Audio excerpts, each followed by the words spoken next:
नमस्कार शेतकरी मित्रांनो, आज आपण मुक्काम पोस्ट चौसाळा, तालुका अंजनगाव सुरजी, जिल्हा अमरावती येथे आलो आहे.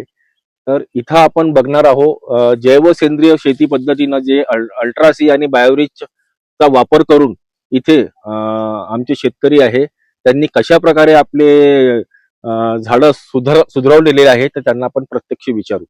तर दादा राम राम. राम राम. तुमचा पूर्ण परिचय सांगा. मी सुधीर विश्वनाथ नाथे, चौसाळा तालुका अंजनगाव सुरजी, जिल्हा अमरावती. बर, मी स्वतः बायोरिच आणि अल्ट्रासी वापरले. तू अगोदर सांगा या झाडाची कंडिशन अगोदर कशी भयानक होती? बेकार होती. म्हणजे काय काय म्हणजे होतं? सलाटले होते. सलाटले होते, हा. डिंक्या होता, डिंक्या पिवळे होता. पडलेले असं, हा. ग्रोथ नसन, आहे की नाही? हा. तर त्याच्यानंतर तुम्ही याला अल्ट्रासी बायोरिच कधी सुरू केलं? ऑगस्ट महिन्यात. ऑगस्ट महिन्यापासून तुम्ही कंटिन्यू अल्ट्रासी बायोरिच वापरत आहे का हा. फक्त बायोरिच वापरत आहे? नाही, अल्ट्रासी बायोरिच दोन्ही वापरत आहे. हा. फवाराही दिला आता. फवाराही दिला आणि ड्रेंचिंग दिले. हा. आतापर्यंत किती वेळा ड्रेंचिंग झाली? जवळपास 5 वेळा झाली पावसाळ्यात. बर. आता यावेळेस 2 वेळा झाली. तर ड्रेंचिंग दिल्यावर किती दिवसात तुम्हाला झाडामध्ये फरक जाणवायला लागला? 15 दिवस झाले आता. म्हणजे ऑगस्ट पासून जेव्हा तुम्ही वापरायला सुरुवात केली ऑगस्ट महिन्यात चांगले झाले होते, पण ते पावसाळा जास्त झाल्यामुळे ते पुन्हा पिवळे पडले. नाही, पिवळे नाही पडले, पानं गळले होते. पानं गळले होते. हा. मग तुम्ही ते त्यावेळेस अल्ट्रासी बायोरिच बंद केलं होतं का? हा, बंद केलं. तळणवर होता की नाही आता. अच्छा, तळणवर होते. हा. बरं, तर आता तुम्ही आता कंटिन्यू कधी पासून स्टार्ट केलं आहे? आता 15 दिवस झाले. एकदा झाला टाकणं, आज दुसऱ्यांदा टाकलं. बरं, तर मला सांगा तुमच्या झाडामध्ये ते वापरल्यानंतर काय काय फरक जाणवला? म्हणजे अशी ग्रोथ चांगली, हिरवेगार झाले. पानाची क्वालिटी सुधारली. हा हा. पानामध्ये जे आपला पानाची क्वालिटी अशी साईज मोठी झाली. पानामध्ये चमक आहे. हा. दुसरं एक महत्वाचं जे सायट्रस पिकावर किंवा जे संत्र्यावर जे नागअळीचा जे प्रकोप असतो ते पण याच्यावर म्हणजे जे नवीन फुटवे आलेले आहे बायोरिच वापरून त्याच्यावर एकही पानावर कुठेही नागअळीचा प्रकोप इथं राहिलेला दिसत नाहीये, आहे की नाही? तर अजून काय काय अनुभव आले तुम्हाला? जमिनीमध्ये काय फरक पडला? जमीन अशी म्हणजे भुसभुशीत सारखी झाली. भुसभुशीत झालेली आहे. नरम सारखी. बर. पहिले अशी कडक होती, घट्ट. बर. किती दिवसात झालं तसं? तरी 2 महिन्यात. शेणखत टाकलं होतं जून महिन्यात 4 ट्राले. हे काय सोपं आहे का अवघड आहे? एकदम सोपं आहे, करणार आले. मग करू दे का नाही लोकांनी? हा, करायला पाहिजे बा. आता बघा, आपल्या इथं जमलेले सगळे शेतकरी आहात, तर किती जण करताय तेवढं मला सांगा. सगळे जण करताय. तर सगळ्यांचं काय म्हणणं आहे? बरं आहे हे का अवघड आहे का खर्चिक आहे? खर्चिकी नाही, अवघडही नाही आणि सोपं आहे. रिझल्ट चांगले. हा. फक्त वज पाहिजे. हा? वज जे करायचे आहे, काय पाहिजे? वज इंटरेस्ट इंटरेस्ट पाहिजे. नाही काय इंटरेस्ट येणार की तुमचा खर्च कमी यायला लागला, झाड चांगलं दिसायला आलं तर इंटरेस्ट आपोआप येईल. नाहीतर तुम्ही आलाच नसता आता. लक्षात आलं का? आणि तुम्हाला काही माहित नसताना तुम्ही चालू केलंय, हे सगळ्यात महत्त्वाचं. आम्हाला माहित झालं सर्व नीती. व्हिडिओ पाहताना दररोज तुमचे बाकीची बुरशी नाही गेली पाहिजे. 2 कपड्याने झाकून ठेवतो, पक्क घट्ट बांधून ठेवतो. हा. त्या दुसरी बुरशी जाऊन शेण उचलाच्या वेळेस ते खालचं साफ करून घेतो. तेव्हा व्यवस्थित या पोराला विचार ना. ह्याचं काय उत्पन्न आलं का नाही यावर्षी? नाही, 4च वर्ष झाले की नाही हे. हा. तरी एकच दुकान संत्र होते तर 4,500 विकले होते. बरं, आता अल्ट्रासी बायोरिच चालू केल्यावर पहिलाच बहार आहे समजा. हा, पहिलाच बार आहे. बर, पहिलाच बहार आहे. तर सेटिंग वगैरे चांगली झाली आहे? हा, अशी आहे बापा. आता बरेच दिसून राहिले. सेटिंग झालं. लेट पाणी लावलं आहे यांनी. बर, लेट पाणी सोडलंय. हे साहेब तिकडे जायचं. आणखीन तुम्हाला कुणाला काय म्हणायचं आहे? हे करतात खरोखर आहे का? आता तुम्ही पण अल्ट्रासी बायोरिचचा वापर केलेला आहे, तर तुमचे थोडस अनुभव सांगा ना. म्हणजे तुम्हाला काय काय अनुभव आले? पॉझिटिव्ह आले, निगेटिव्ह आले? म्हणजे आमच्या सध्या म्हणजे काळीचं प्रमाण खूप वाढलं होतं. सल खूप जास्त. सल जास्त झाली. बर, आमच्या जमिनीमध्ये खूप आहे प्रमाण तिचं. बर. तर तुमची जे अल्ट्रासी बायोरिच वापर केला तेव्हापासून आम्हाला चांगला रिझल्ट आले. बर. आम्ही 1 महिना जरी सुरू केली, त्यानं मी आमचा मित्रच आहे आमचा, त्यानंच आम्हाला हे सगळं अंगात सांगत होता की मी नाही सांगितलं म्हणे. तेव्हापासून लोकांचं कसं आहे, शेण गोमित्र हे कुटाणा करणं जीवार येते ना.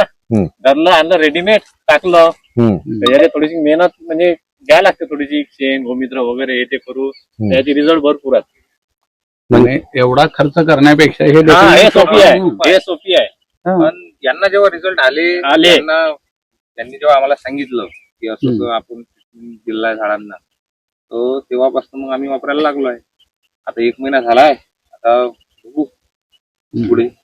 म्हणजे पहिले एका झाडालाच टाकलं होतं. म्हणजे रिझल्ट आहेत की या नाही वर्षी कोणी? तर मी सर्वात बरोबर. पहिले, कारण मी व्हिडिओ मध्ये वारंवार सांगतो आकाशवाणीवर मुलाखत पण देऊन आले सर. किती वेळात भुसभुशीत झाले? मी एकच वेळा टाकलं. तुम्ही सांगा व्हिडिओ पाहिलेला पूर्ण म्हटलं खरोखर आहे याच्यात काही जान की नाही आहे असंच आहे फेकफाक. फोन करायला Trial केलं. ट्रायल केलं, बनवलं. म्हटलं एकाच झाडाला टाकायचा. तो ड्राम तसाच होता ठेवलेला. बरं. पहिले पूर्ण झाड पूर्ण बाजूला टाकून ओतलं. दिलं चांगलं, हा. पूर्ण ओलं केलं ते, म्हणजे 5 लिटर टाकलं त्याला. आणि हम्म. मग एक दिवसानं पाहिले 15 दिवस झाले समजा जवळपास हम्म. चांगलं भुसभुशीत होतं. म्हटलं याचे सांगितल्याप्रमाणे भुसभुशीत झालं म्हणजे आहे चांगले याचे रिझल्ट आहे. आणि ते अजून कंटिन्यू चालू केलं. यांचे मोठे भाऊ शेतात आले होते ते आमच्या आज नाही आहे तिथं, गावले गेले आहे. आता ते सांगणार तुमचं झाड म्हणे मरू देणार नाही म्हणे, मेलेलं झाड जिवंत करेल म्हणे, एवढी ताकद आहे म्हणे त्याच्या. नाही म्हणून मी शेतकऱ्यांना सांगतो ना, कुणाचा फोन आला ना मी सांगतो, आता मला फोन केलाय ना, आता झाड मारत नाही. तर हे करू आपल्याकडं महाराष्ट्रामध्ये बरं का, मोसंबी, लिंबू आणि तुमचं हे संत्रा, हो. त्याच्यात मर इतकी प्रचंड आहे की हा, बोलायचं बरोबर. काम नाही.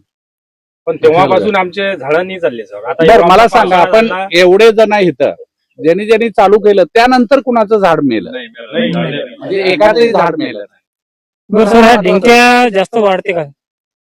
जास्त वाढते का? म्हणजे खतम होत. वाढ डिंक्याची वाढ आहे की नाही? कारण काय? कारण काय बा?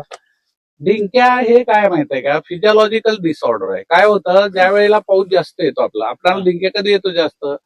पाऊस झाल्यानंतर. पाऊस झाला. बुरशी वाढते जास्त.